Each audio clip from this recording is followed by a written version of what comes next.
গরম যে পরিমাণ পল্টিছে তা কি ইব্রাহিম, তাহলে কি করা যায়?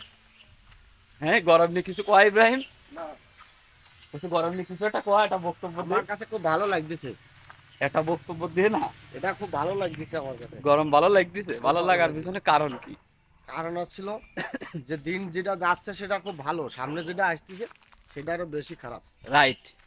তাহলে অলমোস্ট সব মিলেই কি হলো, যে এখনো মোটামুটি যেটা আছে ভালো অবস্থান আছে। এর থেকে আল্লাহর কাছে দোয়া করতে হবে সামনে যেন আরো খারাপ দিন না আসে। এই যে গরম নিয়ে মানুষ বিভিন্ন রকম টল করতেছে, এ ভিডিও সে ভিডিও, আসলে খাওয়া আমাদের এটা করা উচিত না। কেননা সামনে রান্না একটা রান্না করা শেষ। বড় সড়ো গরমের দিন আসতে পারে। এখন 40 ডিগ্রি আছে, হয়তো 45 42 উঠে গেলে বুঝতে পারতেছেন তখন কি পরিস্থিতি হবে। সেক্ষেত্রে আল্লাহর কাছে দোয়া করা উচিত যে আল্লাহ যেন এই পর্যন্তই রাখে বা এর থেকে কমায় দেয়।